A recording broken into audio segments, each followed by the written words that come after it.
Hello, my friends. I'm Rich Larson, and I'm the IRC Tire Guy. Today, we're back at Johnson Valley, California. You haven't raced yet, but you guys saw how Anson did in the first episode, which you can check out right here. We broke down a little bit of a technical section.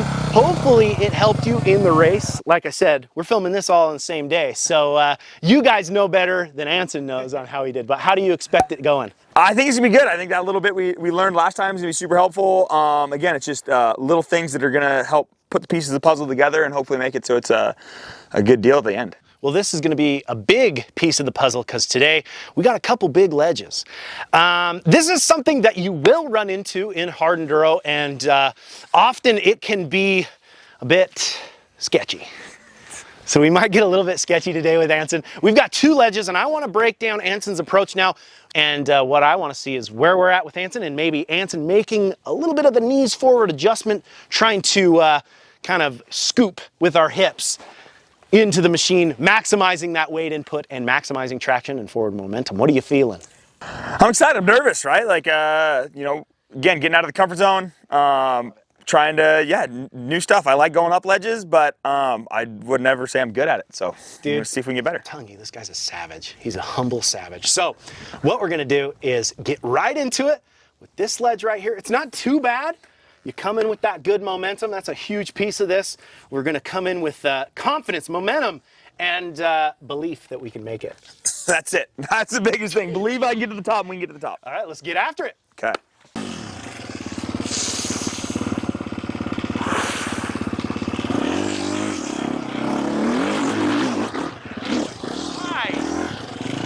No big deal. Huh? No big deal. Yeah, that really wasn't too bad. I had more trouble going down.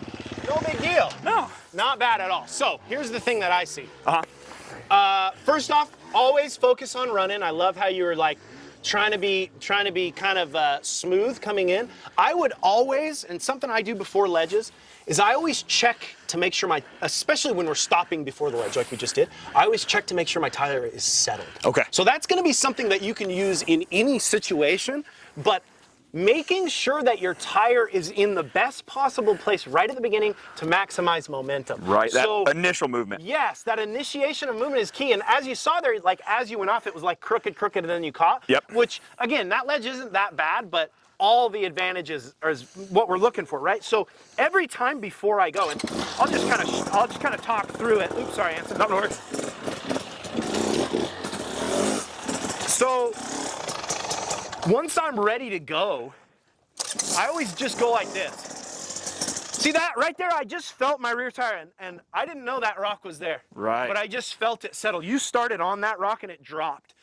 If it drops, it kicks you out of balance. You're immediately putting yourself at a disadvantage. So whenever you're setting up for something in the race, first we check our setup, make sure we're in a place where we're gonna get the highest advantage forward, smooth, controlled. I'm gonna get on the power before loading the flywheel, loading that engine just maybe 5-6 feet before. Like I said, we got some chop here. So I'm gonna try to be smooth, load, drive in hard, driving my weight forward.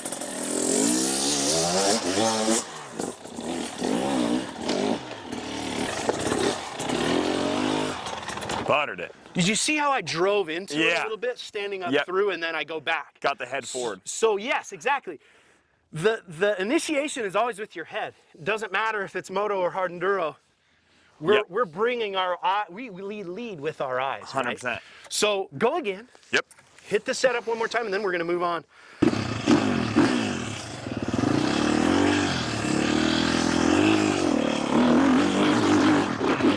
Not bad. Look at this guy.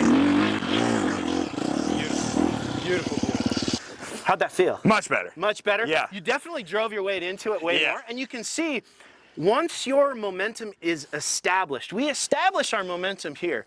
You drove your weight into it, the bike comes back under you. Right. That's the thing that we're looking for on any like double blip or anything. We're trying to get our body in front of the machine, in front of those acceleration forces before we apply those acceleration forces. So momentum is established, we load our engine coming into it, we drive our weight forward in counteraction of the steepest point, and then we release that clutch. Release that load, and we're letting the bike come back out from under us. Does that make sense? Huge, yep. Okay, now hit that one. Okay, that was a little more exciting. This one is gnarly. Honestly, like, the run-in is so challenging, and it takes a lot of getting used to riding out here. Like, I have hit it twice. I've hit it 4 times, and I'm 50%. So I'm 50% on it. I'm 0 right now. So yeah, this is one of those things where that drive is going to be important. I want you to get that front tire up early and let that bike drive into that obstacle as straight as possible. Drive that weight forward. Okay. And let it come out from under you on top. I know it's a lot to think about. But hey, no, it's good. I need to do more thinking. Good luck.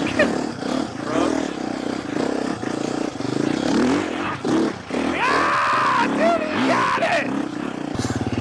Look at that. One session and we're figuring stuff out. Bro, I didn't think it was going to go like that. I'm not going to lie, me neither. That was crazy. It's the teacher. Yeah, right, dude. Now I'm going to go and I'm going to screw it up. And I'm telling you, the guy, you might do really good because you're just so down to I'm just going to go. When the pressure's on, you deliver. Hey, man, there's when I talk to kids, talk to anybody, I live my life on hopes and prayers a lot of times. And when the pressure's on for me, I turn into one of those goats that faints. Dude, I might faint before I even get to it.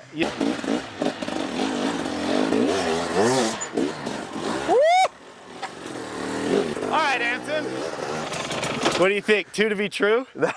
Hey, man, I give her another shot. If you notice there, I hit my front tire off the ledge. Yeah. Whereas you did not. Right. I'm not telling you what to do because arguably he did it better than me. So if you can do that again, yep, that's going to be dialed. That'll be the... That being said, don't forget that lead with the head thing. Head forward. If you overdo it back, now that this is why we always do 2 to be true, right? Because the second one you start thinking. Yep.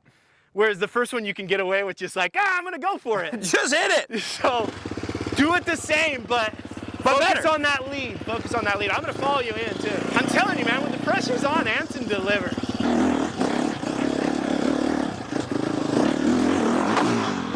Ah!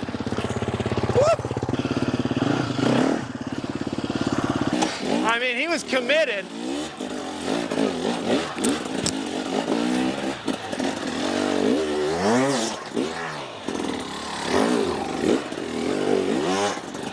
So you went for the same thing where you kind of missed that front. Yep. And drive into it. So your weight was a little bit further back than it was on the first one. The first one you led, but again, we're a little bit more scared because it's the second time. Right.